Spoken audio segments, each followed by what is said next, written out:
Hey guys, Ben here, and welcome back to another video on Supergirl Season 3, and today we're going to be talking about Episode 5 entitled Damage, and this episode was directed by Kevin Smith. So if you do go on to enjoy the video, please be sure to leave a thumbs up and subscribe if you're new so you don't miss any Supergirl videos this year.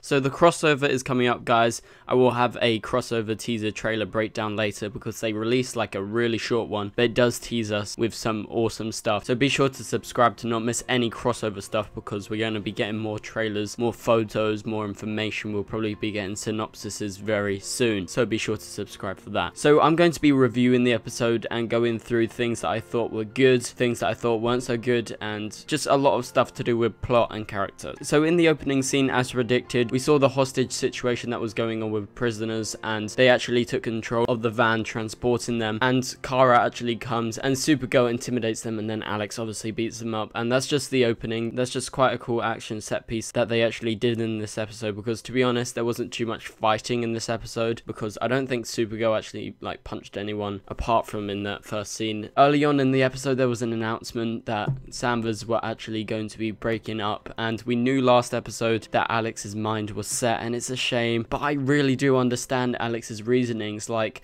a lot of people go through the same thing. They want to be a parent, and Maggie couldn't change her mind, and that's just a shame. You Sanvers fans, don't blame the writers. Basically, the reason is Floriana actually wanted to move on to other projects, so she sort of forced that on her character. So I think this is probably one of the best ways, and making us feel for Alex and not just abruptly cutting off the relationship, because it was an amazing relationship in Season 2 and obviously the first part of Season 3. So it's just a big shame. I didn't really feel for Lena at the start of the episode when she was getting blamed. Like, I really connected with the victims' parents. Like, I understand that they were mad, and I kind of sympathize for the person that tried to shoot Lena, and we'll talk a bit more about that shooting later, but James does get shot, and I think in this episode, with the minimal amount of scenes that James actually got, I thought he was a big improvement than the past few episodes and last season. So in this episode, something that I actually kind of liked was when Lena actually went very dark and she didn't tell Kara where she was going and that she was actually going to confront Edge, and she full on had a gun. Like, I don't know why she has a gun, but she has a gun, and she actually confronts Morgan Edge, and I thought that was a really good showcase of how Lena actually could be a villain in the future. I would like her to twist and turn into a more dark version of herself. I thought that was a lot better than her normal version, and I really did enjoy that bit, so I do hope we get more of that in the future. And also in the episode we got a nice Rain Bad Dreams reference when Kara said, "Oh, I couldn't sleep," and that's because of Monel normally, and then obviously Lena was knackered. Then Samantha actually said that she's been having bad dreams, so that was obviously a reference back to episode 4, the ending scene where we actually saw her on the ground with her maker towering over her. So Alex's explanation was a really emotional scene, and she actually explained to Maggie why she couldn't actually go on living like this, why she needs kids. And you guys, I can't explain it in words. You have to go watch all these Sanvers scenes in this episode because you really do connect with it, so be sure to watch that, because yeah, I really can't explain it. It's just amazingly done. So throughout the episode, the main storyline was that kids were actually getting poisoned, and Morgan Edge was pointing the finger to Lena, and it turns out throughout the episode we get the explanation that he's actually the one contaminating water supplies and making kids get sick. Parents would have got it if they did swim, but this is a kids swimming pool, and that was the reason for it only being kids. And then later in the episode we get the Lena plane crash. After her confrontation, she's actually put on the plane, and Morgan tries to infect the water supply in National City to frame Lena, and obviously Lena would probably die if he actually ended up crashing the plane, but Supergirl was there to save the day. It was a really nice scene. There was some very good CGI for the TV show and some epic music surrounding Lena trying to climb out, and I thought it was very emotive, and Supergirl saving her, and she had to choose one or the other, and she was not giving up, and I thought that was a really nice scene. And the end scene with Morgan Edge actually getting confronted by Supergirl was very good. I really do like Morgan Edge, especially when he's really dark, and I feel like he's got a really good point that Supergirl really doesn't do anything apart from punch people, and he's willing to go the extra length to cover up and get what he wants, and she's not. So I really do like this dark Morgan Edge we're getting. I think he's one of the better people this season. So Maggie leaving at the end again was really sad, so I will miss Sanvers,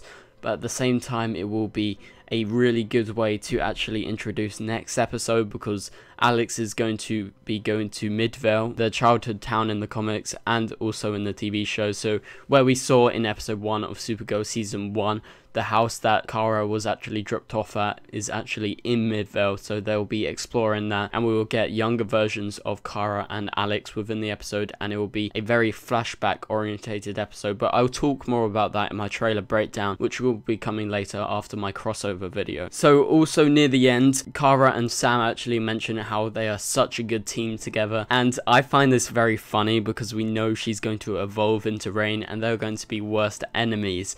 Like the worst enemy that Supergirl has ever had on the TV show, and she's going to be formidable. And again, this is just a bit of foreshadowing, showing that they're actually not going to be friends for much longer. They will only be friends for a few more episodes, and then Rain is going to change. Also linking on from that is the ending scene where we actually see that Rain got shot and she realized that there was a hole in her t-shirt, and then now obviously she's questioning herself, like, how did this happen? Like, am I actually a superhuman? Am I an alien or what? So this is going to be a big thing in episode 7, because she's actually going to be seeing her adoptive mum, who she hasn't met in a very long time, so probably years, and she's going to ask her, you know, she's going to question her, why am I like this? Am I an alien or what? So we're going to be getting more explanations as to Rain's powers, because a lot of people won't know that she's actually going to be Rain, with all of these hints, with her getting these nightmares, but not really nightmares. They're like implants in her mind, and also with her being able to stop a bullet and being able to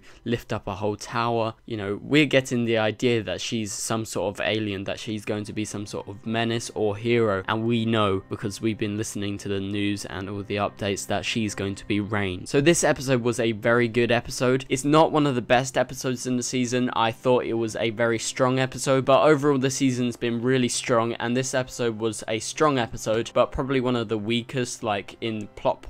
So that's just regarding Lena's storyline. I thought Lena was good in the episode, I thought Edge was, but I thought the plot of the episode wasn't the strongest. Like, the last few weeks we've had a really strong plot line. So hopefully you guys do understand. I'm not saying this episode was bad at all. I really liked it, and I thought there was some really remarkable things about the episode. It was just the final plot line. So anyway guys, remember, crossover video tonight with the trailer. Be sure to not miss that, because the crossover Crisis on Earth X is going to be epic. We get our first look at Alex Danvers in the crossover, and I'm super hyped about that, and also we get some Prometheus in the teaser trailer.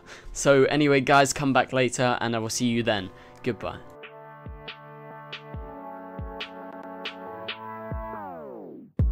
It doesn't make us strong, it doesn't make us weak. Tongue tied to service like shy preteen.